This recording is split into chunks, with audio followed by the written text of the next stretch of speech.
اس channel کے ذریعے پیش کیے جانے والے مختلف دینی پروگراموں سے فائدہ اٹھانے کے لیے ہمارے اس چینل کو آپ خود بھی سبسکرائب کر لیں اور نئی ویڈیوز کے نوٹیفیکیشن کے لیے بیل آئیکن کو پریس کر لیں اور ساتھ ساتھ دوسروں کو شیئر کر کے ثواب جاریہ حاصل کریں۔ ایک سوال مہر ہی سے متعلق ہے۔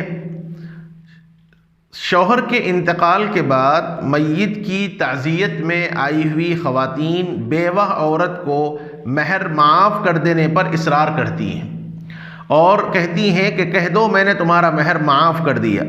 تو اس طرح لوگوں کے اصرار پر بیوی مہر معاف کر دے تو کیا اس سے مہر معاف ہو جائے گا جبکہ بیوی نے دل سے مہر معاف نہیں کیا ہے؟ یہ ہمارے عرف کے اندر ہے۔ اگر کسی آدمی کا انتقال ہو جائے اور اس نے مہر نہیں دیا تو عورتیں شوہر کے جنازے کے پاس عورت کو لے جا کر کہتی ہیں کہ بولو میں نے مہر معاف کر دیا، تمہارا مہر معاف کر دو۔ ذہن میں رہنا چاہیے کہ مہر عورت کا ایک قرض ہے، یعنی مرد کے ذمے عورت کا ایک قرض ہے، دین ہے۔ جیسے ایک آدمی کا انتقال ہو جائے تو اس کے ذمے جیسے دوسرے قرض ہیں ایسے ہی یہ بھی ایک قرض ہے۔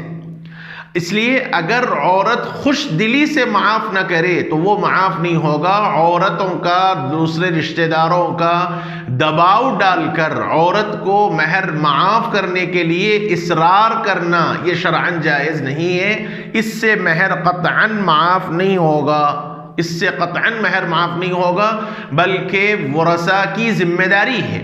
انسان کے انتقال کے بعد اس کا جو وراثت کا مال ہے، اس وراثت کے مال کی تقسیم سے پہلے دین ادا کیا جائے گا۔ اسلامی حکم یہی ہے کہ سب سے پہلے دین ادا کیا جائے۔ اس کا جتنا بھی قرض ہوگا، جتنا بھی اس کا وراثت کا مال ہے، تو اس وراثت کے مال میں سے سب سے پہلے میت کی تجہیز و تکفین میں، اس کی ضروریات میں خرچ کیا جائے گا۔ اس کے بعد جو مال بچے گا اس مال میں سے پہلے قرض ادا کیا جائے گا، اور قرض ادا کرنے کے بعد پھر جو مال بچتا ہے اس کے تہائی مال میں سے، یعنی 1/3 میں سے اس مال پہ اگر میت نے کوئی وصیت کی ہے تو وصیت پورا کیا جائے گا۔ اس کے بعد وارثوں میں مال تقسیم کیا جائے گا۔ لہذا معلوم یہ ہوا کہ عورت کا اگر مہر شوہر نے زندگی میں نہیں دیا تو وہ دین ہے، وہ قرض ہے۔ جیسے اور قرض کی ادائیگی ضروری ہے اور معاف زبردستی کرا دینے سے معاف نہیں ہوتا، ایسے ہی عورت کے دین بھی معاف نہیں ہوتا۔ چاہے لاکھ عورتیں سرہانے کھڑا کر کہہ لیں اور عورت اس وقت دباؤ میں آ کر دل سے معاف بھی کر دے تب بھی معاف نہیں ہوگا، بلکہ ضروری ہوگا کہ اس کا قرض دلایا جائے، اس کا دین ادا کیا جائے اور پھر اس کے بعد وراثت کی تقسیم کی جائے۔ اس طرح کہنے سے یہ رسم ادا نہیں، یہ مہر معاف نہیں ہوگا۔ ایسے ہی اس کے ضمن میں ایک ساتھ یہ بھی مسئلہ بتلا دوں کہ عام طور پر ہمارے عرف کے اندر ہے کہ عورتیں اگر چوڑیاں وغیرہ پہنی ہوئی ہیں تو میت کے پاس لے جا کر زبردستی چوڑیاں پھوڑنے لگائی جاتی ہیں۔ شرعاً یہ ہندوانہ رسم ہے۔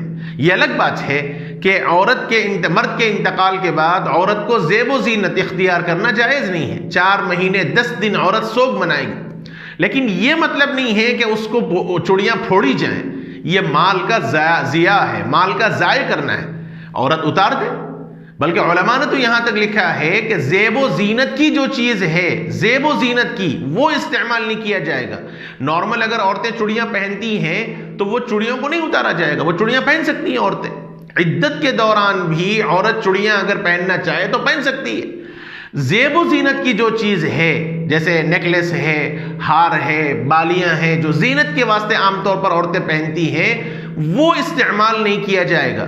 بقیہ چوڑیوں کو پھوڑ دینا اور زبردستی مہر معاف کرا دینا یہ سب ہندوانہ رسم ہے، یہ غیر شرعی چیزیں ہیں، اس سے مہر معاف نہیں ہوگا۔ اور یہ چوڑیاں پھوڑنا مال کا ضائع کرنا ہے، اس لیے اس سے احتیاط کرنا چاہیے۔